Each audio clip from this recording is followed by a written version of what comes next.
Teman-teman semua, konten ini sangat sensitif jika teman-teman berpemikiran pendek dan juga jika teman-teman takut murtad atau bahkan takut meragukan terkait keabsahan agama teman-teman itu sendiri.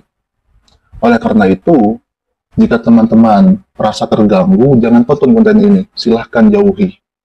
Tapi kalau teman-teman ingin menambah wawasan terkait pemahaman sejarah agama Islam itu sendiri, silahkan teman-teman tonton dan simak sampai habis, karena di sini saya akan membongkar terkait fakta sejarah kelam umat Islam, yang dimana justru dilakukan oleh siapa?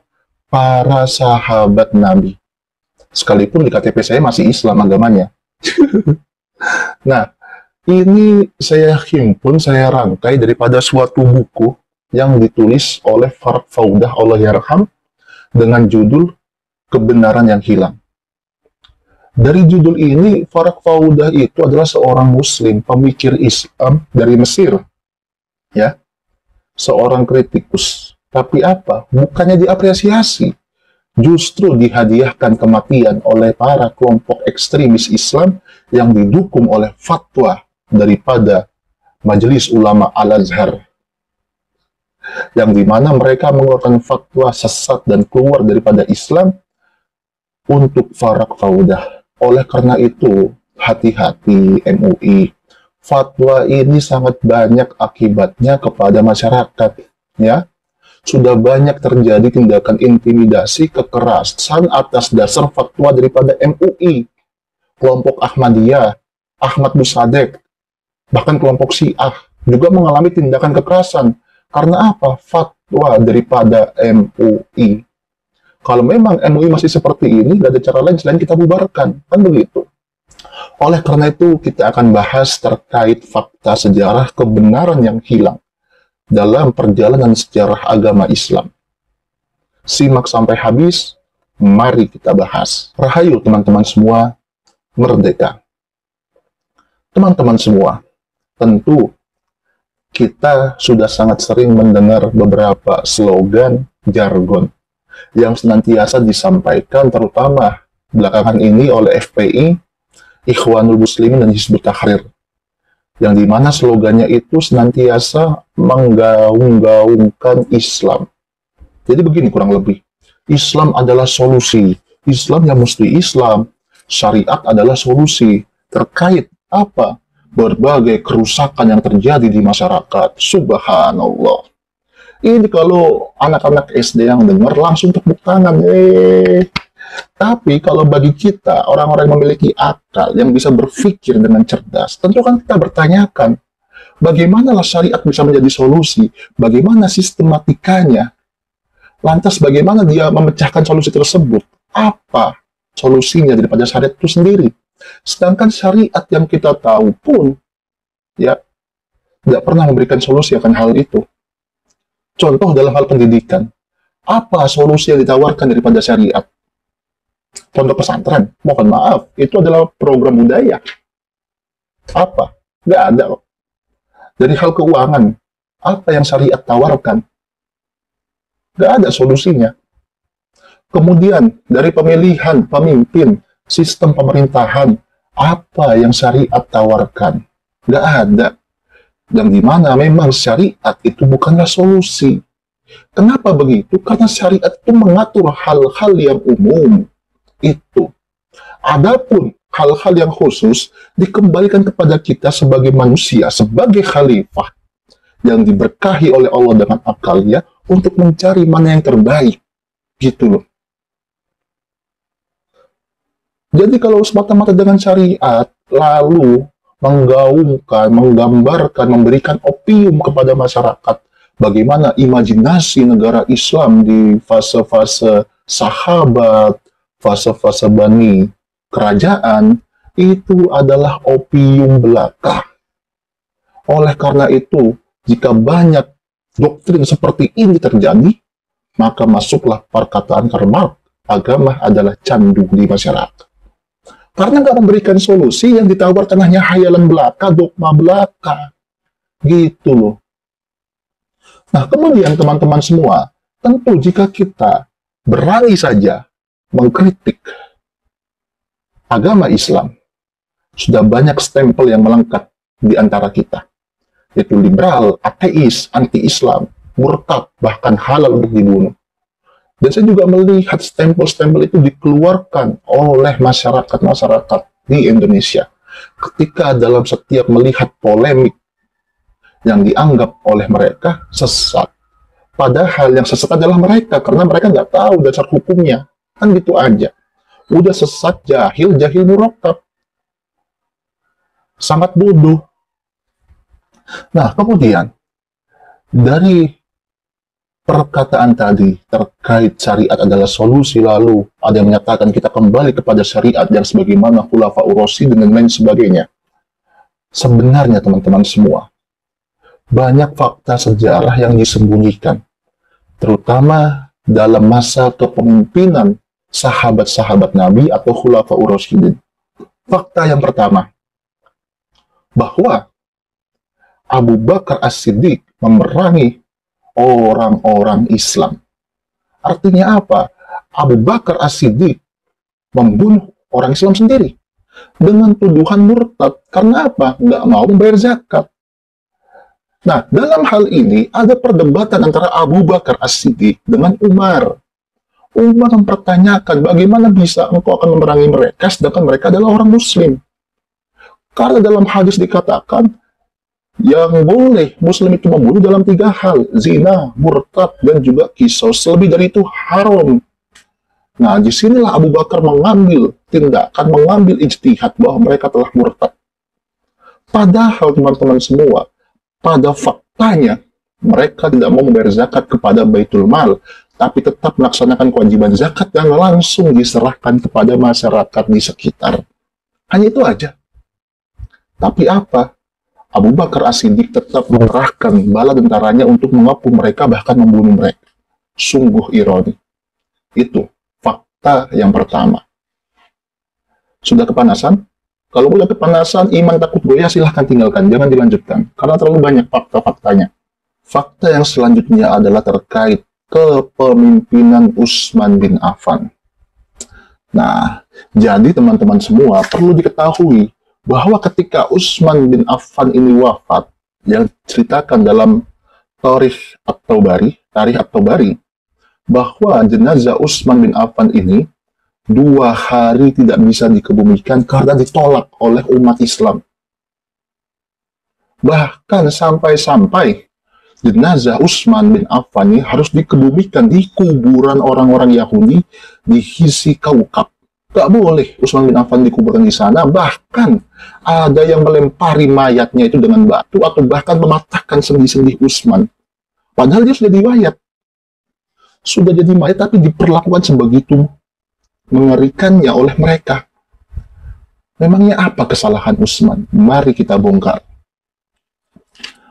Utsman yang paling pertama adalah orang atau pemimpin Islam yang dimana ia menjadikan sanak keluarganya sebagai pemimpin di wilayahnya masing-masing.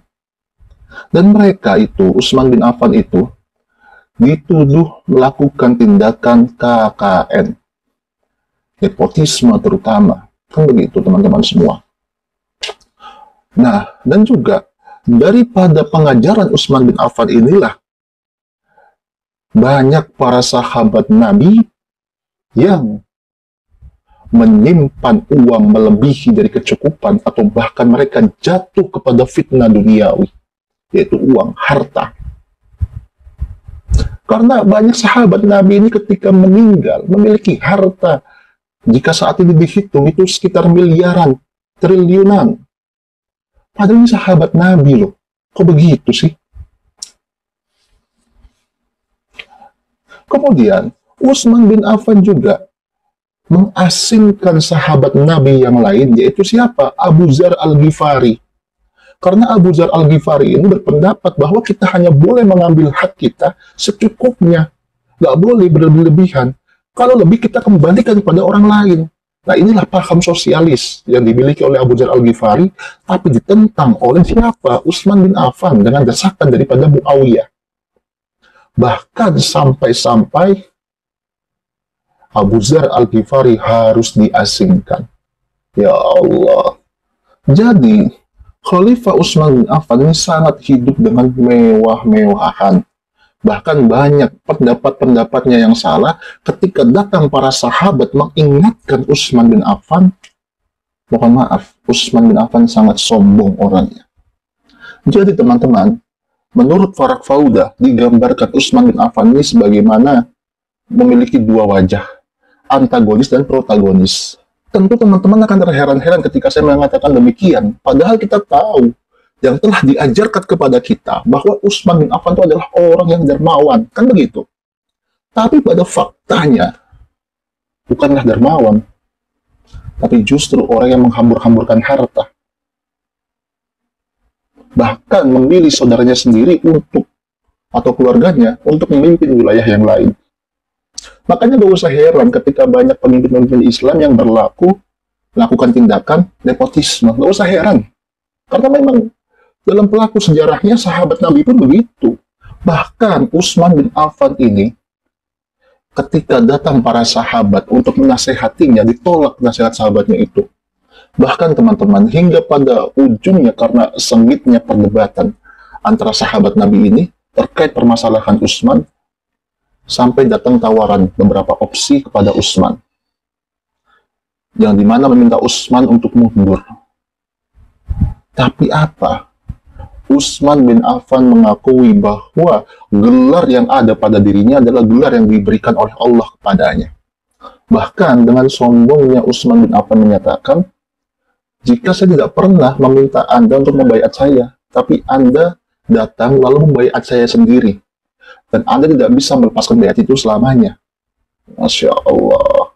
Jadi kalau saat ini ada pemimpin umat Islam, ya, ataupun orang Islam yang berharap eksistensinya selamanya, kepemimpinannya selamanya, maka itu didalangi, dilatar belakangi oleh siapa? Perilaku Utsman bin Affan.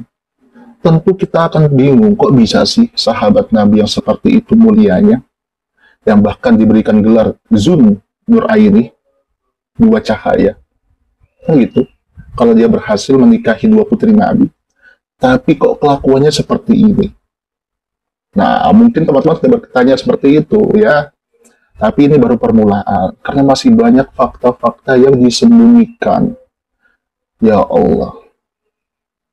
Nah, kemudian, selain daripada Utsman yang mengumpulkan harta, banyak juga para sahabat Nabi yang mengumpulkan harta.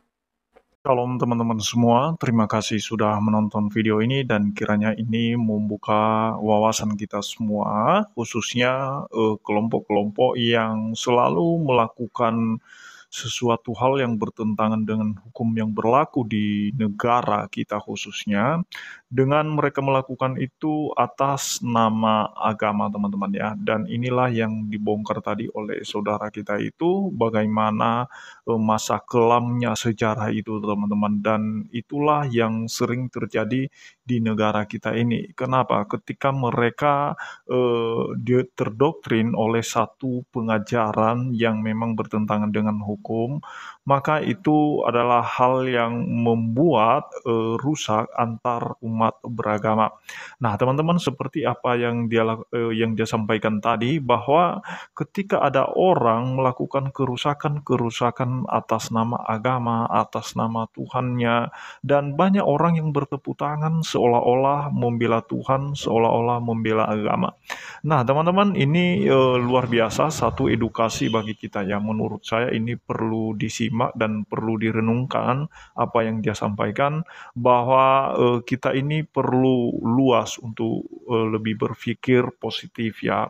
Baik itu dalam pengajaran kita, mari kita menerapkan pengajaran-pengajaran yang diajarkan dalam agama kita itu secara positif, jangan secara negatif. Apapun yang kita lakukan sesuai dengan ajaran kita, asal itu menjadi berkah bagi banyak orang dan orang lain diberkati, Tapi oleh karena kita melakukan atas dasar kasih dan pengajaran yang benar, maka itu sangat luar biasa dan pasti ada tercipta kedamaian antar umat beragama.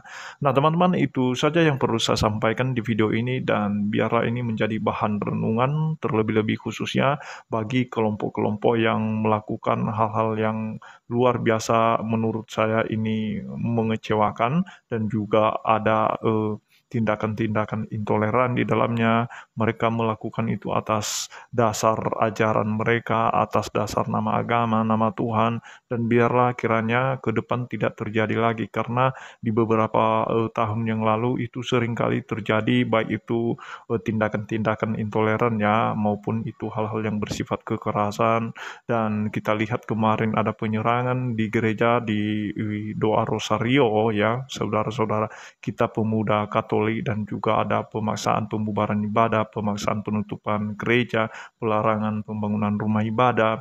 Nah, mereka melakukan itu teman-teman ya, sekelompok orang, ada oknum-oknum tertentu yang memang tidak bertanggung jawab, mereka melakukan itu seolah-olah membela agama mereka teman-teman. Nah, ternyata tidak demikian cara membela agama. Cara kita membela agama kita ketika kita menjadi berkat bagi banyak orang sesuai pengajaran kita. Nah, itu saja yang perlu saya sampaikan. Kiranya Tuhan Yesus memberkati kita semua. Shalom.